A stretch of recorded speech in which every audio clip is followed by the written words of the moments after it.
Nora Blackwell stared at the smoldering ashes in the fireplace, the remains of her hopes and dreams disappearing before her eyes. It was May 1876, and her father had just burned the last of her letters to the Boston Ladies' Academy, her final chance at a life beyond the confines of Sweetwater Creek, Wyoming Territory. "Writing will get you nowhere, girl," Harrison Blackwell growled, his weathered face twisted in contempt. "You're nothing but a burden, and it's high time you accepted your place. You'll marry Thaddeus Jenkins come Sunday, and that's the end of it." Nora's chest tightened as she fought back tears. At 22, she had spent years secretly corresponding with schools back east, dreaming of becoming a teacher. Her mother had taught her to read and write before passing away from fever when Nora was 12, leaving her with a stern father who saw education for women as a frivolous waste. "I won't marry him," Nora whispered, her voice gaining strength despite her trembling hands. "He's 3 times my age and cruel to his horses." Her father's hand struck her cheek before she could react, the sting bringing fresh tears to her eyes. "You'll do as you're told," he snarled. "That man owns half the cattle in the county and has offered a handsome price for you. You think anyone else will take a plain, stubborn girl with her head full of nonsense?" Nora backed away, one hand pressed to her burning cheek. "Mother would never have wanted this for me." "Your mother's dead," Harrison replied coldly, "and her foolish notions died with her." When he stalked out of their modest cabin, slamming the door behind him, Nora knew she had to leave. She couldn't stay in this house another night, not with the wedding to Thaddeus Jenkins looming like a death sentence. Grabbing her mother's shawl and the small brooch that had been her only inheritance, Nora slipped out the back door into the fading light. The town of Sweetwater Creek was small, just a collection of wooden buildings huddled along a dusty main street. Nora had rarely ventured beyond the general store and church without her father's supervision. Women didn't wander alone in these parts; it wasn't safe or proper. But tonight, propriety mattered less than survival. She kept to the shadows, her heart pounding with each step. The saloon on the far end of town blazed with light and raucous laughter, and Nora gave it a wide berth. Men stumbling out of those swinging doors were often more dangerous than the wolves that prowled the surrounding hills. The stagecoach station was her destination. Perhaps she could convince the station master to let her work in exchange for passage east anywhere away from here. But as she approached the small wooden building, she saw it was dark and shuttered. The next coach wouldn't arrive until morning, and by then, her father would have the entire town searching for her. A noise behind her made Nora freeze. Footsteps crunched on gravel, and she darted behind a water trough, pressing herself against the rough wooden wall of the blacksmith shop. "Miss, you all right there?" The voice was deep but gentle, with a slight drawl that marked him as not from these parts. Nora remained silent, hoping he would move on. "I can see you hiding, miss. I mean no harm, but a lady shouldn't be out alone at this hour." Slowly, Nora peered around the trough. A tall man stood a respectful distance away, his face partially obscured by the shadow cast by his wide-brimmed hat. In the dim light from the distant saloon, she could make out a lean frame and the glint of a star pinned to his vest. "Are you the new marshal?" she asked cautiously. He touched the brim of his hat. "Zachary Holt, at your service, just arrived from Kansas last week." He took a step closer, then seemed to think better of it when she tensed. "You're in some kind of trouble, I take it." Nora considered running, but something in his voice, a genuine concern without judgment, made her hesitate. "My father. He wants me to marry a man I detest." Marshal Holt nodded slowly. "That's a difficult situation, Miss Blackwell, Nora Blackwell, Miss Blackwell." He said her name carefully, as though testing how it felt. "Would you feel more comfortable talking somewhere less exposed?" "The station office is locked, but I have the key, and it would be warmer than standing out here in the night air." Nora hesitated. Going anywhere alone with a man, even a marshal, could ruin what little reputation she had left. But the alternative was returning home or spending the night huddled in some barn. "I give you my word as a lawman and a gentleman that no harm will come to you," he added, seeming to read her thoughts. After a moment's consideration, she nodded. "Thank you, Marshal." He led her to the stagecoach office, unlocking the door and lighting a lamp inside. The small room contained a desk, a few chairs, and stacks of papers. He gestured for her to sit while keeping a respectful distance. In the lamplight, Nora could see him clearly for the first time. Zachary Holt was younger than she'd expected for a marshal, perhaps 30, with a strong jawline softened by kind eyes. His dark hair curled slightly where it met his collar, and though he wore a gun belt, there was nothing threatening in his manner. "Now, Miss Blackwell, suppose you tell me what's happened to send you fleeing into the night." His voice had a soothing quality that made the words tumble out of her. She told him about her father burning her letters, about Thaddeus Jenkins with his wandering hands and cruel smile, about her dreams of teaching that seemed to slip further away with each passing day. Marshal Holt listened without interruption, his expression growing darker when she mentioned her father's blow and the impending forced marriage. "That's not right," he said finally, a controlled anger evident in his tone. "No woman should be bartered off like cattle, especially against her will." He frowned, considering.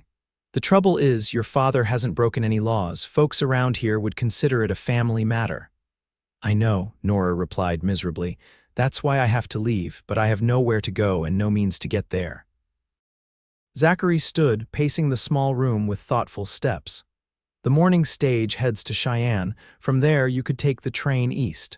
"I have no money for passage," Nora admitted, embarrassment coloring her cheeks. "My father keeps everything locked away." Zachary stopped pacing, his decision made. "I know the driver, Sam Wilkins. He's a good man. I could speak to him about taking you on as far as Cheyenne and perhaps advance you enough for a train ticket." Nora's eyes widened. "That's incredibly generous, Marshal, but I couldn't accept such charity. I'd have no way to repay you." "It's not charity," he insisted. "Consider it a loan. Once you're established somewhere safe, you can send what you owe." He smiled slightly. "I trust you, Miss Blackwell." The way he said it, as though her word meant something, as though she had value beyond being Harrison Blackwell's daughter or Thaddeus Jenkins's prospective bride, made her throat tighten with emotion. "There's something else I can offer," Zachary said, moving to the desk. He opened a drawer and took out several sheets of clean paper and a pencil. "You mentioned your letters were burned.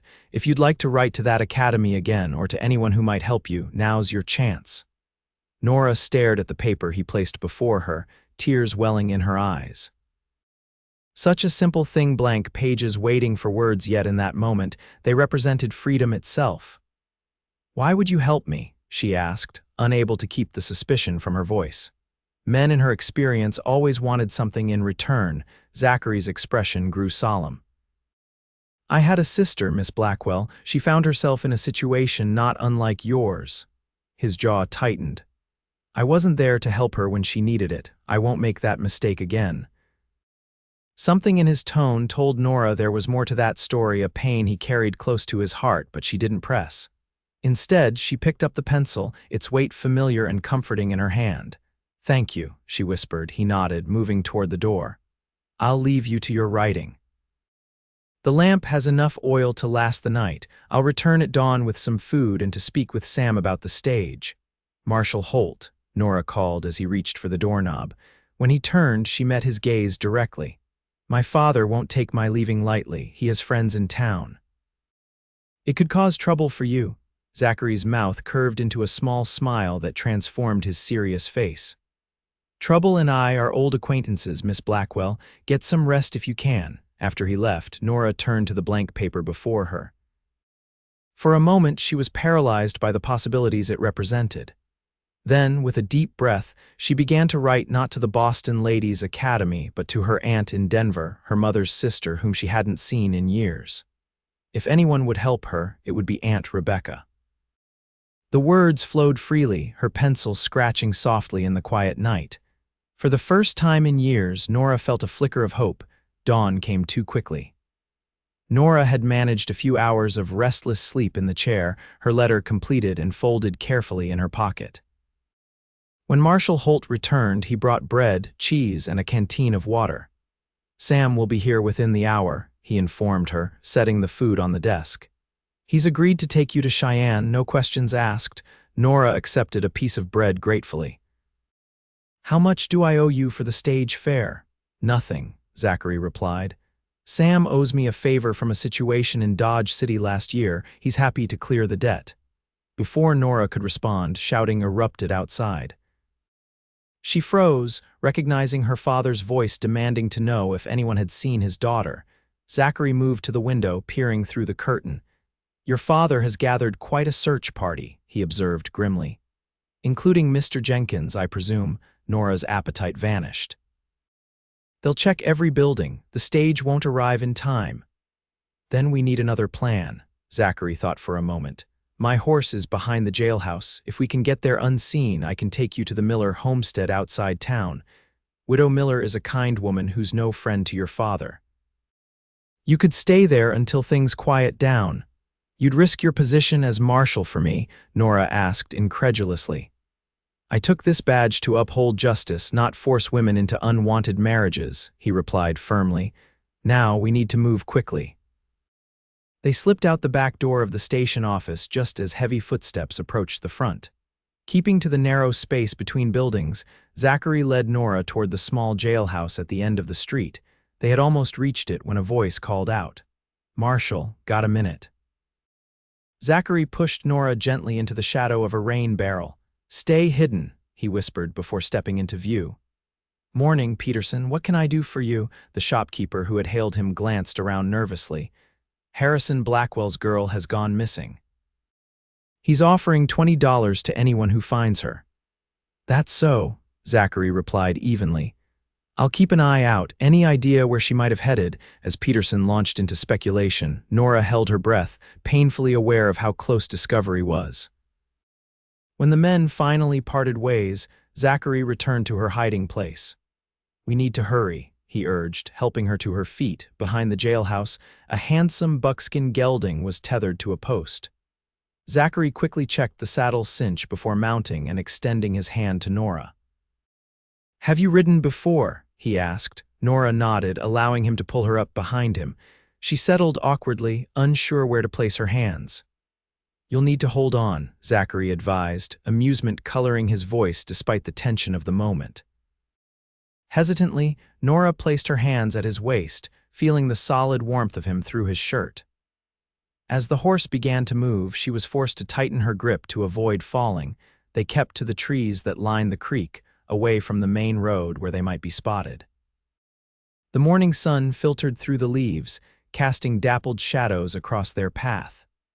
Despite the danger, Nora found herself appreciating the beauty of the wilderness she'd rarely been allowed to explore. Not much farther, Zachary called over his shoulder as they crested a small rise. The Miller homestead came into view, a modest cabin with smoke curling from its chimney, surrounded by a well-tended garden and a small barn. As they approached, an older woman emerged from the cabin, shading her eyes against the morning sun. Zachary Holt, what brings you out this way so early? She called, her sharp eyes taking in Nora's presence with interest. Zachary dismounted, then helped Nora down. Mrs. Miller, this is Miss Nora Blackwell. She's in need of sanctuary for a few days. Martha Miller's gaze softened as it rested on Nora's face, no doubt noting the fading mark from her father's hand. Harrison Blackwell's girl, is it? I heard he was planning to marry you off to that old goat Thaddeus Jenkins. She nodded decisively. Well, you're welcome here, child. Any enemy of Harrison Blackwell is a friend of mine. Relief washed over Nora. Thank you, Mrs. Miller. I won't be a burden. Nonsense. I've been alone too long. Some company would be welcome. The older woman turned to Zachary. What's your plan, Marshal? Half the county will be looking for her by noon. Zachary removed his hat, running a hand through his dark hair. I need to return to town before my absence is noticed. I'll tell them I've been patrolling the western trails looking for Miss Blackwell. He glanced at Nora. If I can delay them for a few days, perhaps we can arrange more permanent passage for you. Martha snorted. Harrison won't give up easily. He's too proud, and Jenkins has too much money invested in this wedding. Then we'll need to be smarter than them, Zachary replied, replacing his hat. I'll return tonight with news. As he mounted his horse, his eyes met Nora's. Be safe, Miss Blackwell. Thank you for everything, Marshal, she replied, wishing she had better words to express her gratitude. After he rode away, Martha Miller led Nora into the cabin. It was a cozy space with a stone fireplace, sturdy wooden furniture, and shelves lined with more books than Nora had ever seen outside of the small town library. My late husband was a reader, Martha explained, following Nora's gaze. Said a mind needs feeding just like a body does. She gestured to a small bedroom off the main room. You can sleep in there. I'll fetch some water so you can wash up. Over a simple meal of cornbread and beans, Martha shared her story. She'd come west with her husband 20 years earlier, full of dreams about building a new life. When he died from a snake bite 5 years ago, she'd stayed on, working the small farm herself rather than returning east. Your father tried to buy this land from me after William passed, she explained, her expression hardening. When I refused, he spread rumors that I practiced witchcraft to turn folks against me. As if a woman living independently must be in league with the devil, Nora felt shame heat her cheeks. I'm sorry for what he did. Martha waved away her apology. You're not responsible for your father's actions, girl. Now tell me about these schools you were writing to. Surprised that the woman knew about her letters, Nora hesitated. Martha smiled. Small towns have few secrets. My friend Eliza works for the postmaster. She mentioned you received correspondence from back east. For the first time in years, Nora found herself able to speak freely about her dreams. Martha listened attentively, nodding her encouragement. Education is the key to a woman's independence, the older woman declared when Nora finished. Your mother was right to teach you, and you're right to want more. She rose to clear their plates. Now there's washing to be done. Work will keep your mind from worry until the marshal returns. The day passed quickly. Nora helped with chores, grateful for the activity that prevented her from dwelling on her uncertain future. As evening approached, she found herself watching the road anxiously for Zachary's return. When hoofbeats finally sounded in the yard, both women tensed until they recognized the marshal's tall figure dismounting. Any trouble in town? Martha asked as she welcomed him inside. Zachary removed his hat, his expression grim. Harrison Blackwell has offered $50 for information leading to Nora's return a fortune in these parts.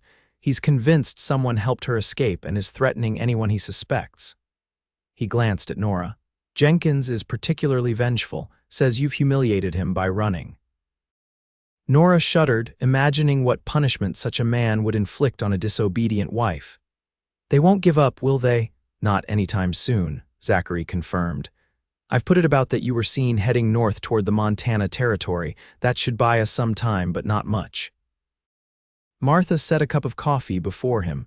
What about the stage to Cheyenne? Too risky, they're watching the station. Zachary took a sip of the hot brew. But I've had another thought. My brother has a ranch near Laramie. It's a 3-day ride, but once there you'd be safe until we can arrange passage east. Your brother wouldn't mind harboring a fugitive, Nora asked skeptically. A smile touched Zachary's lips. Nathan owes me more favors than he can repay in this lifetime. Besides, he's always looking for help with the books. He can't make sense of figures to save his life. Martha nodded approvingly. When would you leave? Tomorrow night. Traveling in darkness will be safer. Zachary turned to Nora. It won't be an easy journey, Miss Blackwell. We'll need to avoid the main trails, sleep rough. I'm stronger than I look, Marshal, Nora replied with more confidence than she felt, and any hardship is preferable to the alternative. Their eyes met, and something passed between them, a mutual recognition of the risks they were both taking, and a silent promise to see this through. Martha cleared her throat. Well then, you'll need provisions. I'll pack what I can spare. As the older woman bustled about gathering supplies, Zachary lowered his voice. I should warn you, Miss Blackwell, if we're caught, your reputation will be beyond salvaging, spending days alone with a man, even a lawman. My reputation is the least of my concerns, Marshal Holt, Nora interrupted. Freedom is worth any price. He studied her face for a moment, then nodded. Get what rest you can tomorrow. We'll leave after midnight. The following day stretched endlessly. Nora helped Martha with household tasks, trying to focus on the work rather than the journey ahead. By evening, her nerves were stretched taut as piano wire. "He'll keep you safe," Martha assured her as they waited for Zachary's arrival. "That young man has a good heart and steady hands." "I'm putting his life at risk," Nora replied, guilt weighing heavily on her, "if my father discovers his involvement." "Zachary Holt makes his own choices," Martha said firmly, "and he's chosen to help you. Don't diminish that by thinking yourself unworthy of it." When Zachary arrived shortly after midnight, he brought news that made their departure even more urgent. Jenkins has hired men from the Double Cross Ranch to search the surrounding homesteads. He informed them as he helped load provisions onto his horse and a second mount he'd brought for Nora. They could be here by morning. Martha pressed a small bundle into Nora's hands, "Some food for the journey and a few things you might need." Her weathered face softened. "Write to me when you're settled, child. I'd like to know you found your way." Impulsively, Nora embraced the older woman. "Thank you for everything." "Godspeed," Martha whispered, then turned to Zachary. "Keep her safe, Marshal," he nodded solemnly. "With my life, Mrs. Miller." They rode out under a canopy of stars, keeping to the shadows along the tree line. Nora was grateful for the second horse, a gentle mare that responded easily to her commands. Her father had taught her to ride as a child before deciding it was an unladylike pursuit. "We'll follow the creek for a few miles," Zachary explained in a low voice. "Then cut east through the hills. It's longer than the main trail, but safer." The night was cool but not uncomfortable, with a half moon providing just enough light to see by. They rode in silence, both alert for any sound that might indicate pursuit. By dawn, they had covered several miles and reached a sheltered hollow where a stand of cottonwoods offered concealment. "We'll rest here for a few hours," Zachary decided, helping Nora dismount.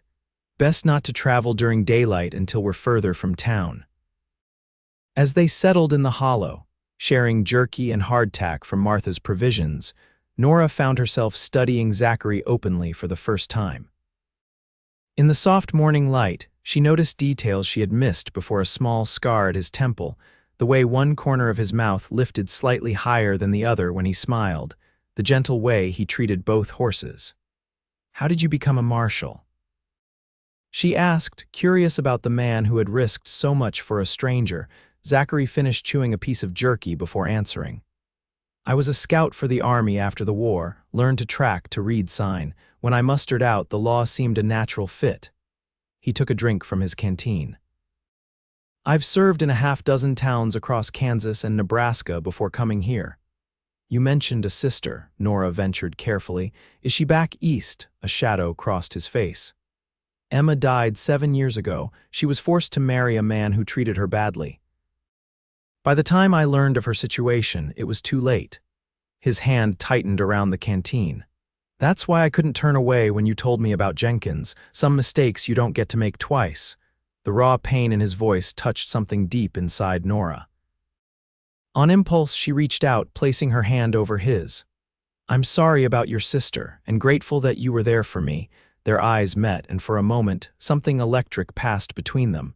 Then Zachary gently withdrew his hand. "You should try to sleep," he said, his voice rougher than before. "I'll keep watch." Despite her exhaustion, sleep proved elusive. Nora was acutely aware of Zachary sitting a few feet away, his back against a tree trunk, his profile silhouetted against the brightening sky. He represented everything her father despised: a man who treated women as equals, who valued education and independence. In another life, under different circumstances. She pushed the thought away. There was no place for such feelings now, not when her future remained so uncertain. They traveled for 3 days, moving mostly at night and resting during daylight hours. The terrain grew more rugged as they left the prairie behind and entered the foothills. Zachary proved to be a skilled guide, finding paths through seemingly impassable terrain and water sources where Nora saw only dry creek beds. On the third evening, as they prepared to set out again, Zachary seemed unusually alert, his gaze scanning the horizon with increased frequency. "Is something wrong?" Nora asked, tightening her mare's saddle. "Probably nothing," he replied, though his hand rested on his revolver. Thought I saw dust earlier, but it could have been wind. They had just mounted when a shot rang out, the bullet splintering bark from a tree near Zachary's head.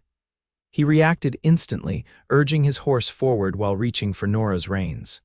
"Ride," he commanded, pulling her mare alongside his as more shots followed. They galloped into the gathering dusk, the sound of pursuit close behind. Nora's heart pounded in her chest as she leaned low over her mare's neck, branches whipping past her face as they crashed through underbrush. "This way," Zachary called, veering sharply left toward a narrow ravine. The passage was barely wide enough for their horses, forcing their pursuers to slow. As they emerged on the other side, Zachary led them into a dense stand of pines where the soft needles muffled the sound of hooves. "There's a cave system ahead," he explained breathlessly. "We can lose them there." The mouth of the cave was hidden behind a tumble of rocks, invisible unless you knew exactly where to look. Zachary dismounted quickly, helping Nora down. "Take the horses further in," he instructed, drawing his revolver. "I'll cover our tracks and join you." Nora wanted to protest, to beg him not to risk himself, but she knew there was no time. Leading both nervous horses into the darkness, she moved carefully until she could no longer see the entrance. The absolute blackness was terrifying, but she forced herself to remain still, listening intently. Minutes stretched like hours. She heard distant shouting, another gunshot, then silence. When footsteps finally approached, she held her breath, one hand over her mare's muzzle to keep the animal quiet. "Nora, it's me." Zachary's voice released the knot of fear in her chest. "Here," she called softly, a match flared, illuminating his face. He looked grim but unharmed as he lit a small stub of candle. "Jenkins's men," he confirmed. "4 of them. They've lost our trail for now, but they'll keep searching come morning." In the flickering candlelight, Nora saw a dark stain on his sleeve. "You're hurt," he glanced down as if noticing the wound for the first time. "Just a graze. Bullet caught me as I was covering our tracks." Nora moved quickly to his side, examining the injury. The bullet had torn through his shirt and left a bloody furrow along his upper arm. "It needs cleaning, at least. Sit down before you fall down." To her surprise, Zachary complied without argument, sinking onto a flat rock while she rummaged through their saddlebags for the small medical kit Martha had packed. "I never thought my father would go to such lengths," Nora said as she cleaned the wound with water from their canteen. "All this for a wedding I never agreed to." Zachary winced as she applied pressure to stop the bleeding. "It's not about the wedding anymore, it's about control. Men like your father and Jenkins can't stand being defied, especially by a woman." The truth of his words stung. "I've brought this danger on you," she said quietly. "You should have left me at Martha's." Zachary caught her wrist, his fingers warm against her skin. "I made my choice, Nora. I don't regret it." It was the first time he had used her given name, and the intimacy of it sent a flutter through her stomach. Their faces were close in the dim light, his eyes searching hers with an intensity that made it hard to breathe. For one suspended moment, she thought he might kiss her. Then he released her wrist and looked away. "We should rest while we can," he said, his voice carefully neutral. "Tomorrow will be difficult." They spent an uncomfortable night in the cave, taking turns keeping watch. By dawn, the sounds of pursuit had faded, but Zachary remained cautious. "We'll stay here until midday," he decided. "Then make for my brother's ranch. It's less than a day's ride if we push hard." The hours crawled by. Nora used the time to write in the small journal Martha had given her, recording their journey and the tumult of emotions it had stirred. Occasionally, she glanced at Zachary, who sat at the cave entrance, watching the surrounding forest with the patience of a hawk. When they finally emerged, the day was bright and still. No sign remained of their pursuers, but Zachary insisted they take a circuitous route, avoiding open ground whenever possible. By late afternoon, exhaustion had set in, but the sight ahead lifted Nora's spirits. A log ranch house stood in a broad valley, smoke rising from its chimney.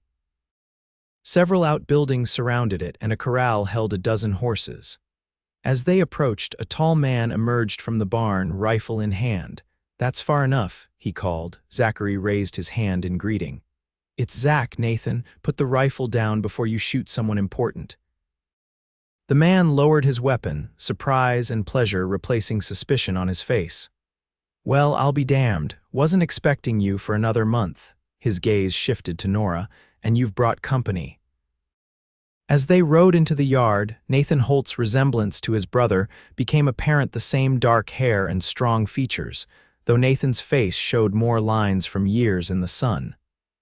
This is Miss Nora Blackwell, Zachary explained as he helped her dismount. She's in need of sanctuary for a time.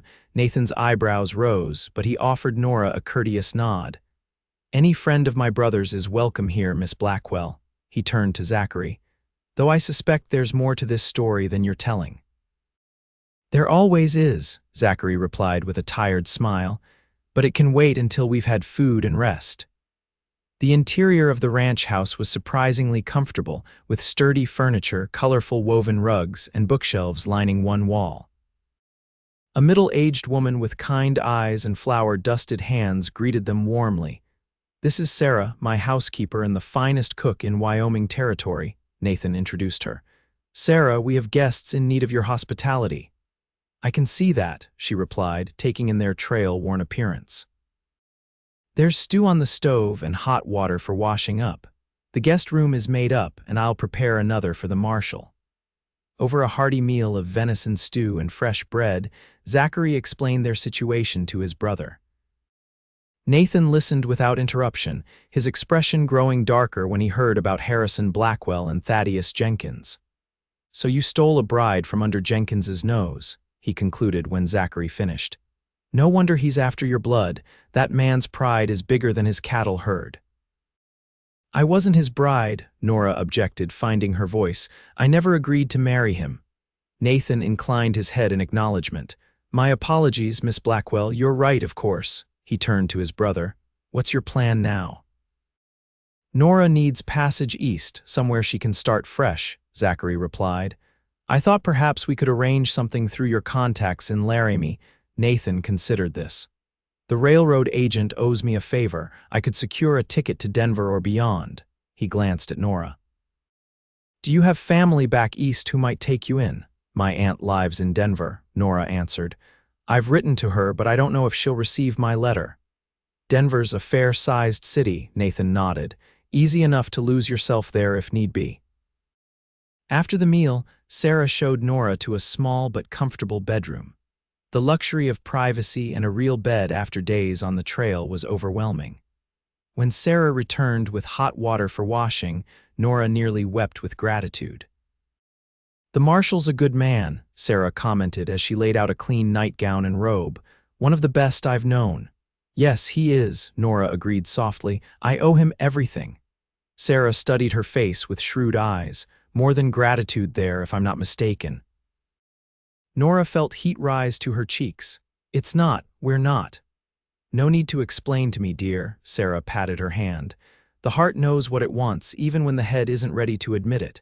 After Sarah left, Nora sank onto the bed, exhaustion and emotion overwhelming her. She had escaped her father and Jenkins, but what future awaited her? Teaching positions were scarce, and without references or experience, her prospects were dim. The money Zachary had given her would last only so long, and then there was Zachary himself. In just a few days, he had become more important to her than she dared admit. The thought of leaving him created an ache in her chest that she couldn't explain away as mere gratitude. A soft knock at her door interrupted her thoughts. When she opened it, Zachary stood in the hallway, freshly washed and wearing clean clothes borrowed from his brother. I wanted to check that you have everything you need, he said, his eyes taking in her damp hair and borrowed robe with a quickly suppressed glance. Yes, thank you. Sarah has been very kind. Nora hesitated, then added, would you come in for a moment? There's something I need to say. He entered cautiously, leaving the door ajar for propriety's sake. In the small room, his presence seemed to fill the available space, making Nora acutely aware of him in a way she hadn't been on the trail. I never properly thanked you, she began, twisting her hands together nervously. You risked everything for me, your position, your safety. I don't know how I can ever repay such a debt. Zachary shook his head. There's no debt, Nora. I did what any decent man would do. No, she contradicted him gently. Most men would have turned away. My father, Jenkins, even the townspeople, they all believe a woman should accept her place without question.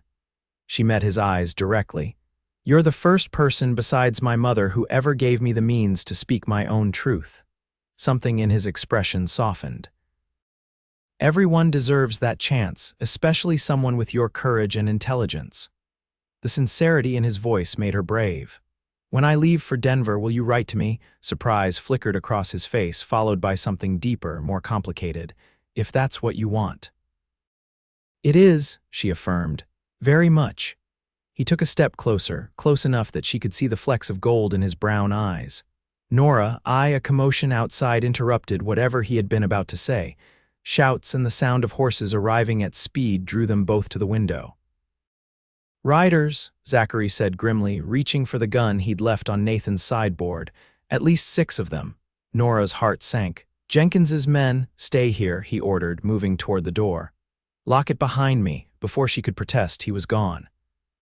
Nora obeyed his instruction to lock the door, but she couldn't remain passive while others risked themselves for her safety. Quickly changing from the robe into the clean dress Sarah had provided, she moved to the window that overlooked the front yard. In the fading light, she could make out several mounted men confronting Nathan and Zachary on the porch. Their voices carried clearly in the evening air. We know the Blackwell girl is here, Holt, one man called.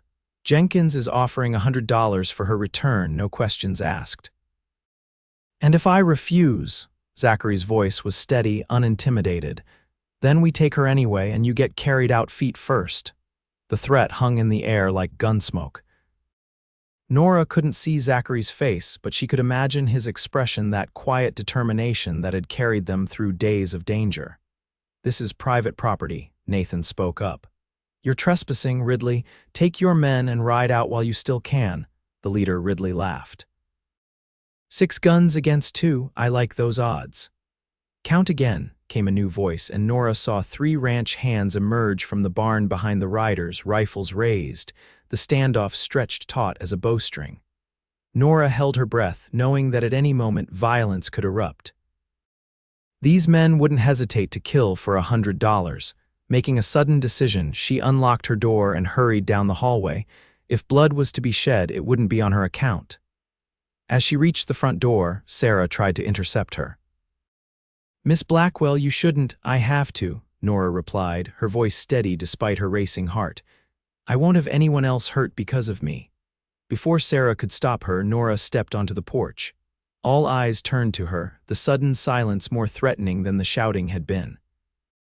I'm Nora Blackwell, she announced, moving to stand beside Zachary, and I'm not going anywhere with you or Mr. Jenkins, Ridley smirked. That's not your decision, girl. Your father's given permission for Jenkins to bring you home.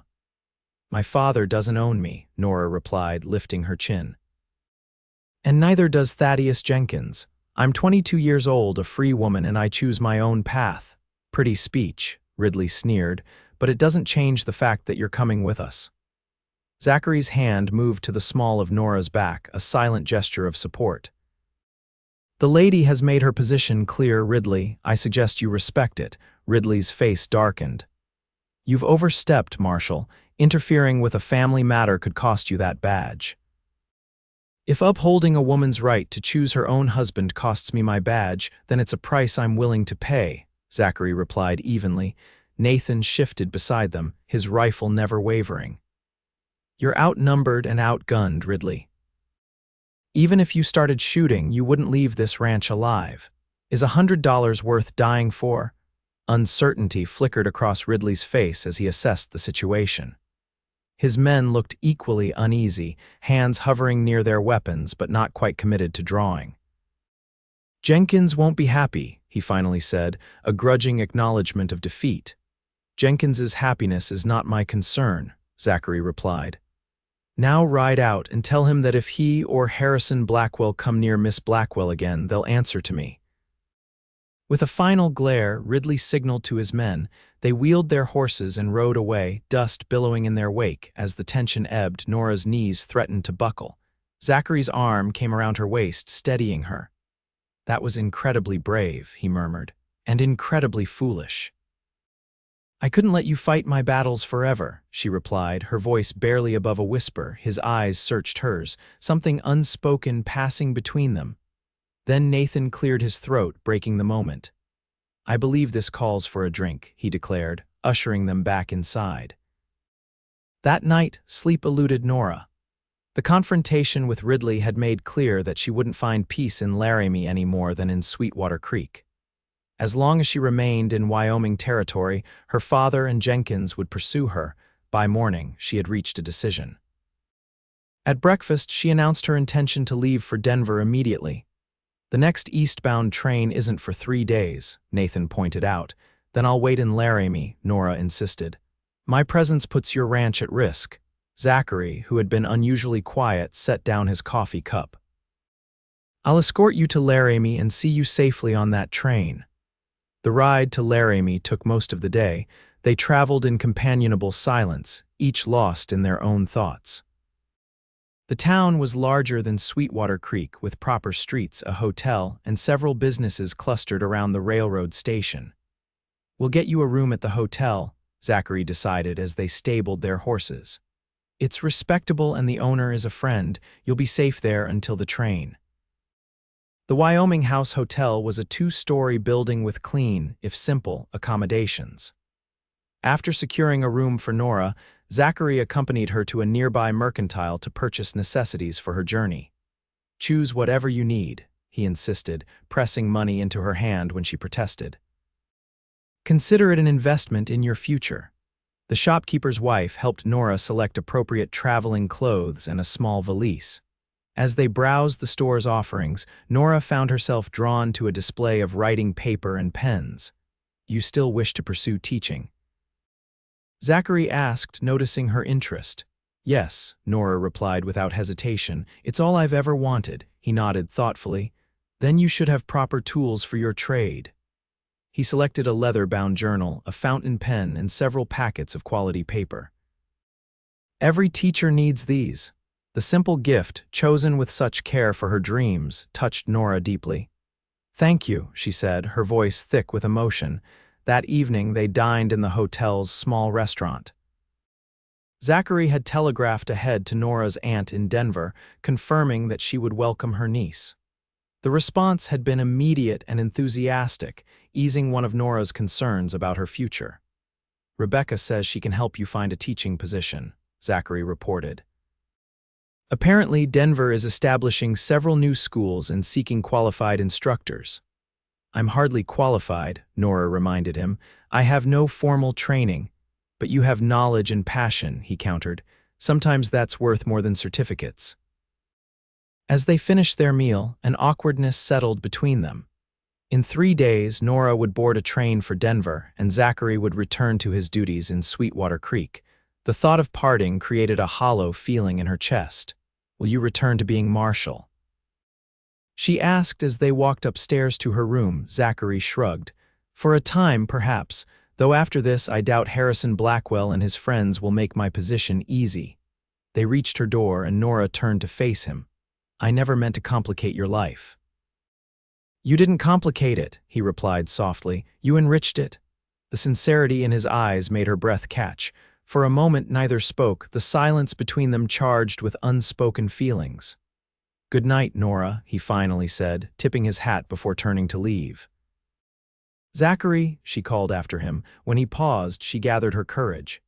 "Would you have dinner with me again tomorrow?" A slow smile spread across his face, transforming his serious expression. "I'd be honored." The next 2 days passed in a strange, suspended state. During the day, Zachary helped Nora prepare for her journey, accompanying her around town and ensuring she had everything she needed. In the evenings, they dined together, their conversations ranging from books they had read to places they had seen to dreams they still harbored. Nora found herself sharing thoughts she had never voiced aloud, her desire to write as well as teach, her hope to someday help other young women find their own voices. Zachary listened with genuine interest, offering encouragement without judgment. In turn, he spoke of his years as an Army scout, the vast landscapes he had traversed, and his belief that the law, properly applied, could bring justice even to remote territories. He rarely mentioned his sister, but when he did, Nora could hear the lingering grief in his voice. On the evening before her departure, they walked along the edge of town, the setting sun painting the horizon in shades of gold and crimson. A comfortable silence had settled between them, but beneath it ran a current of tension, the awareness that their time together was ending. "I've been thinking," Zachary said finally, stopping to face her. "Denver isn't so very far. The railroad makes travel easier these days." Nora's heart quickened. "What are you saying?" "I'm saying that perhaps once you're settled I might visit." His eyes held her steadily. "If you'd welcome such a visit." "I would," she replied without hesitation. "Very much." He took a step closer, close enough that she could feel the warmth radiating from him in the cool evening air. "Nora, I know we've known each other only a short time, but I find myself," he paused, searching for words. "I find myself reluctant to say goodbye." The admission, so simply stated yet so profound, broke something loose inside her. "Then don't," she whispered. For a heartbeat, they stood perfectly still. Then Zachary's hand came up to cup her cheek, his touch gentle as a prayer. Slowly, giving her every chance to pull away, he lowered his mouth to hers. The kiss was tentative at first, a question rather than a demand. When Nora responded, lifting her hands to his shoulders, it deepened into something more certain, a promise exchanged without words. When they finally parted, breathless and flushed, Zachary rested his forehead against hers. "I should have done that days ago." "Yes," Nora agreed, a smile curving her lips. "You should have." They walked back to the hotel hand in hand, the future suddenly less daunting than it had seemed hours before. In her room, Nora sat at the small desk and opened the journal Zachary had given her. On the first page, she wrote not of the past, but of possibilities, a life where she could teach and write, where her voice mattered, where love was based on respect rather than possession. The train station bustled with activity the next morning. As the eastbound train from Cheyenne pulled in with a screech of brakes and a billow of steam, Nora felt a curious mixture of excitement and regret. "Your ticket is for a private compartment," Zachary explained as he handed her the small rectangle of paper. "You'll be more comfortable that way." "Thank you for everything," Nora said, trying to keep her voice steady. "I don't know what would have happened if you hadn't found me that night." "You would have found another way," he replied with conviction. "You're stronger than you know." Nora Blackwell, the conductor, called for boarding. Around them, passengers hurried toward the waiting cars, porters loaded luggage, families exchanged tearful goodbyes. "I should go," Nora said, though she made no move to leave. Zachary nodded, his expression serious. "I'll be in Denver in 1 month's time, sooner if I can arrange it." "I'll write to you every day until then," she promised. He smiled, that crooked smile that never failed to warm her heart. "I'll hold you to that." Taking her hand, he pressed a kiss to her palm, folding her fingers over it as though capturing the gesture. "Safe journey, Nora." With a final, lingering look, she boarded the train. From her compartment window, she watched him standing on the platform, tall and steady amid the crowd. As the train lurched into motion, he raised his hand in farewell. Nora pressed her fingers to the glass, watching until his figure became a speck in the distance, and then disappeared altogether. Only then did she open her valise and take out the journal and pen he had given her. On a fresh page, she began to write, "Dear Zachary, today I begin a new chapter." Denver exceeded Nora's expectations. The growing city boasted wide streets, impressive buildings, and an energy that spoke of ambition and opportunity. Her Aunt Rebecca, a handsome widow in her 50s, welcomed her with open arms and a practicality that Nora found refreshing after years under her father's oppressive rule. "Your mother would be proud of your courage," Rebecca declared after hearing Nora's full story. "She never approved of Harrison's rigid ways, you know. That's partly why they moved west, to get her away from family who might support her independent streak." Rebecca's home, a comfortable 2-story residence near the center of town, became Nora's sanctuary. For the first time in her life, she experienced true freedom to come and go as she pleased, to read whatever caught her interest, to express her opinions without fear of retribution. True to her word, she wrote to Zachary daily, describing her new surroundings, her aunt's kindness, and her growing hope for the future. His replies came less frequently due to the vagaries of frontier mail service, but each letter was a treasure, filled with news of his work and plans for his upcoming visit. Through Rebecca's connections in the city's social circles, Nora secured an interview with the board of the newly established Denver Ladies Academy. Despite her lack of formal credentials, her knowledge and enthusiasm impressed the board members. "We need teachers who can inspire as well as instruct," the headmistress, Mrs. Alina Thornton, told her. "Your passion for education is evident, Miss Blackwell. We would be pleased to offer you a position teaching English literature and composition, beginning next term." The news filled Nora with such joy that she raced home to share it with her aunt and to write immediately to Zachary. As she sealed the letter, she realized that her happiness wouldn't be complete until she could tell him in person, see the pride in his eyes when he heard of her accomplishment. His last letter had confirmed his arrival date, now just a week away.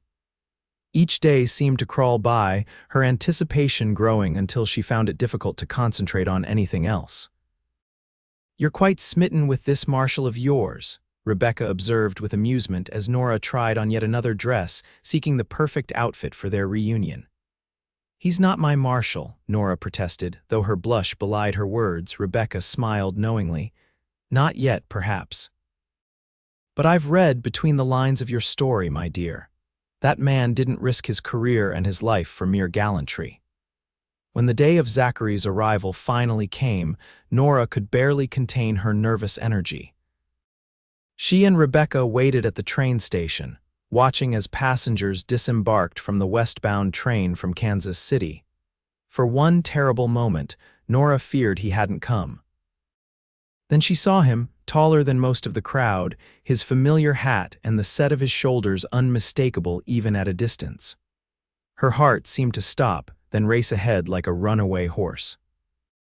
He spotted her almost immediately, his serious expression transforming into a smile that erased the weeks of separation.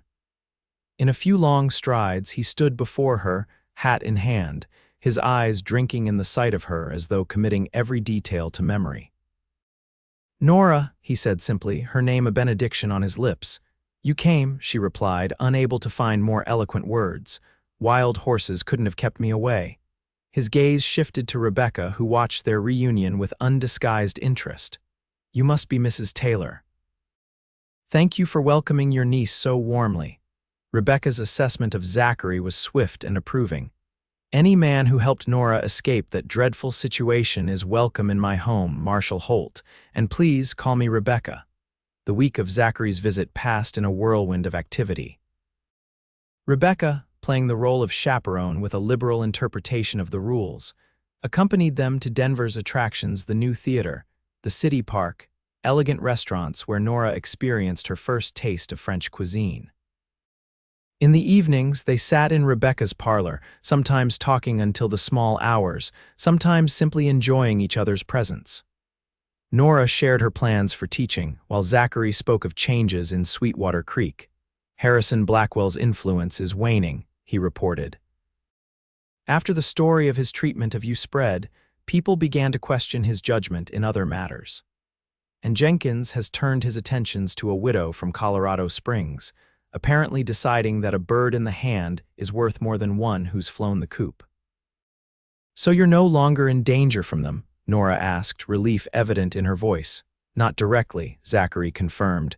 "Though I admit my position has become complicated, your father still has friends on the town council." The implication hung in the air between them. Zachary's career in Sweetwater Creek might be coming to an end, a consequence of his choice to help her that Nora had feared from the beginning. On the final evening of his visit, Zachary asked Nora to accompany him for a walk. Rebecca, with a knowing smile, waved away concerns about propriety, insisting that the well-lit streets near her home were perfectly safe for a brief stroll. The September night was cool but pleasant, stars emerging in a clear sky above the gaslights that lined the avenue. They walked in comfortable silence for a time, their hands occasionally brushing in a way that sent shivers up Nora's arm. "I've been thinking about the future," Zachary said finally, guiding her to a small bench in a nearby square. "About what I want and where I belong." Nora's heart quickened at his serious tone. "And what conclusions have you reached?" He took her hands in his touch warm and steady. "That my place is wherever you are if you'll have me." Joy surged through her, but uncertainty followed close behind. "What about your position as marshal?" "Your life in Wyoming, a badge is just metal," he replied simply. "And a place is just geography. What matters are the people who share our lives." His gaze held hers, unwavering. "Denver is growing. They need experienced lawmen. I've spoken with the city marshal while I've been here, and he's offered me a position." "You would move to Denver? For me?" Nora could scarcely believe what she was hearing. "For us," Zachary corrected gently, "for the life we could build together." He hesitated, then reached into his pocket, withdrawing a small object. "I know this may seem sudden, but in truth, I think I've been moving toward you since the moment I found you hiding behind that water trough." In his palm lay a simple gold ring, unadorned but beautifully crafted. "This was my mother's," he explained. "She made me promise to give it only to a woman of courage and conviction, someone who would be a true partner in life." His voice deepened with emotion. "I can think of no one who embodies those qualities more than you, Nora." Tears blurred her vision as the meaning of his words became clear. "Are you asking?" "I'm asking if you would do me the great honor of becoming my wife," Zachary confirmed. "Not because your father or society dictates it, but because we choose each other freely and completely." For a moment, Nora couldn't speak, overwhelmed by the journey that had brought her to this moment from a girl whose words were burned and silenced to a woman being offered a lifetime of equal partnership. "Yes," she whispered finally, her voice growing stronger with each word. "Yes, Zachary Holt, I will marry you."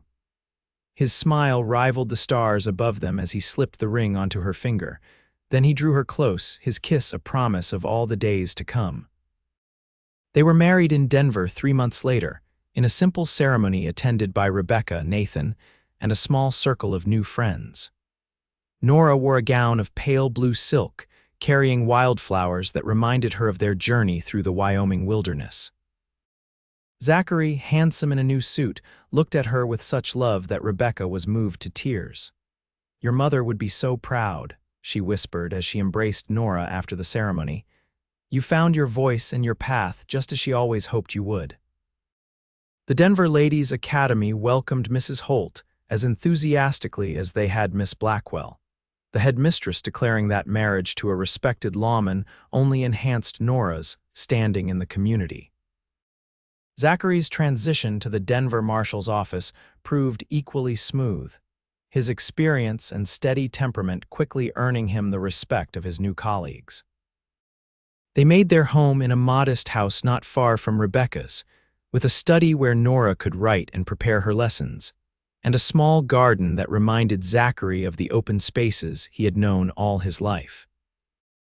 In the evenings, they often sat together reading or discussing the day's events, their partnership deepening with each passing month. A year after their wedding, a letter arrived from Sweetwater Creek. Nora recognized Martha Miller's handwriting and opened it eagerly, having corresponded regularly with the older woman since her departure.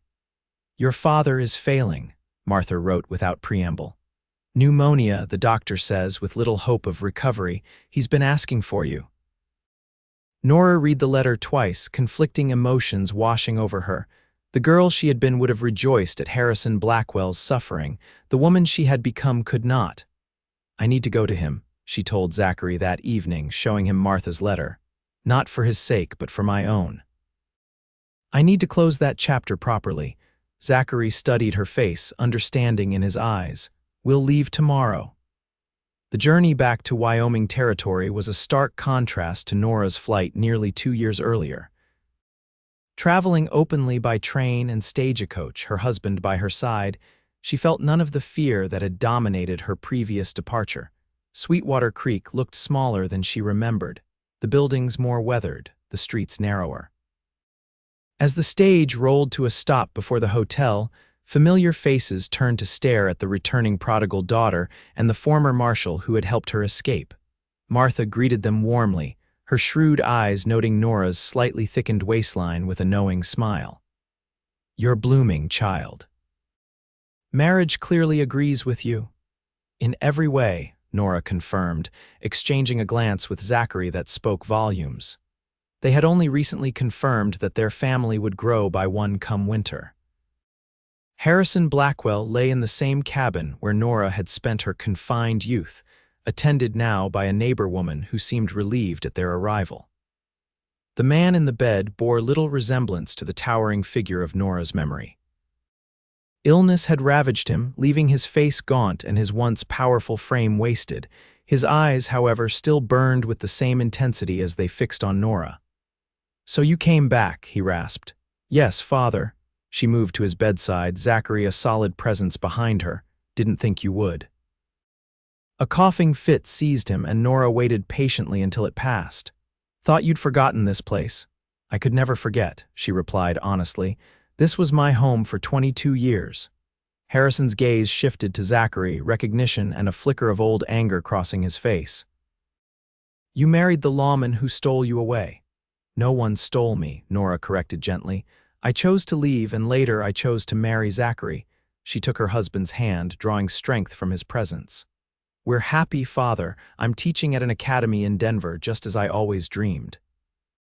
Something unreadable passed across Harrison's face, perhaps regret, perhaps simply weariness. "Your mother wanted that for you. Education, said you had a gift for words." He closed his eyes briefly. "I should have listened to her." The admission, small as it was, struck Nora deeply. "Yes, you should have." "Too late now," Harrison murmured. "Too late for a lot of things." Nora sat with him through the afternoon and into the evening, sometimes talking, sometimes simply keeping vigil as he drifted in and out of sleep. Zachary brought her food and coffee, his quiet support never wavering. As night fell, Harrison seemed to rally slightly, his gaze clearer as it settled on his daughter. "There's a box," he said abruptly, "under the floorboard beneath the hearth. Get it." Zachary located the loose board and extracted a small wooden box, weathered with age. At Harrison's nod, he handed it to Nora. Inside lay a bundle of letters tied with faded ribbon, and a daguerreotype of a young woman whose features mirrored Nora's own. "Mother," she whispered, tracing the image with a gentle finger. "Her letters," Harrison confirmed. "Couldn't bring myself to burn those even when I was angriest." His breathing grew labored. "She would have been proud of you, standing up to me, making your own way." A ghost of a smile touched his lips. "You're like her, stubborn, strong." "Thank you for keeping these," Nora said, her voice thick with emotion. "They're a precious gift." Harrison nodded weakly. "There's more. Deed to this place is in my desk. It's yours now. Do with it what you will." The simple bequest, unexpected and undeserved, brought tears to Nora's eyes. "I don't know what to say. Nothing to say." Harrison's voice was fading, his strength clearly ebbing. "Just know I was wrong about a lot of things." His eyes drifted closed. "Your mother would be glad that you found your voice." He died peacefully in the early hours of the morning, Nora holding his hand as he took his final breath. There were tears, but also a sense of completion of wounds not fully healed but at least acknowledged. They buried Harrison Blackwell in the small cemetery behind the church, beside the wife he had loved in his own flawed way. The service was sparsely attended, but Martha Miller stood steadfastly at Nora's side, along with a few townspeople who remembered Elizabeth Blackwell's kindness. Afterward, as they walked back to Martha's home, Zachary asked gently, "What will you do with the cabin?" Nora considered the question thoughtfully. "I think I'd like to see it become a school." She looked up at him, her eyes bright with purpose. "A place where girls and boys alike can learn, where no one's voice is silenced." His smile was all the approval she needed. "I think that's fitting.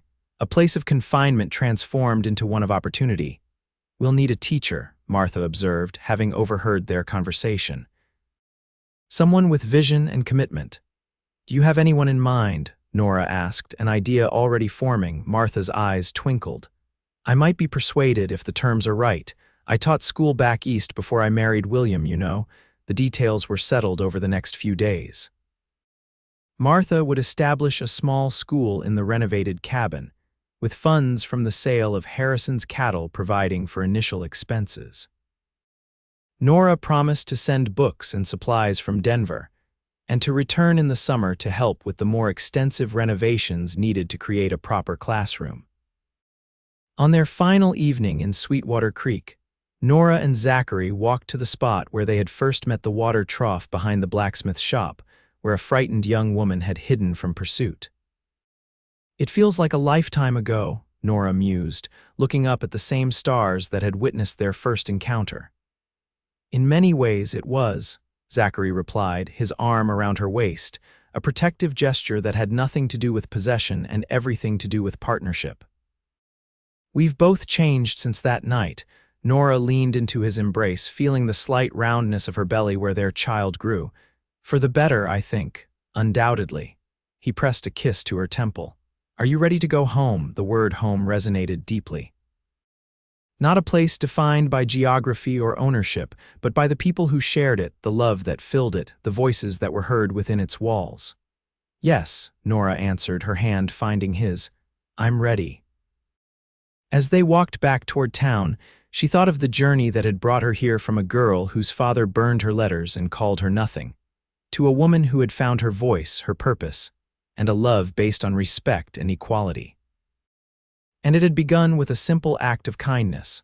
A marshal who gave her paper and a pen, who saw her value when she couldn't see it herself, who believed her words mattered. Some gifts, Nora reflected, changed everything. Some gifts lasted a lifetime.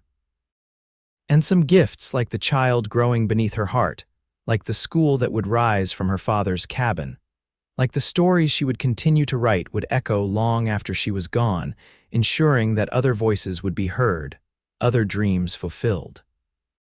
It was, she decided as Zachary's hand tightened around hers, the most meaningful legacy she could imagine.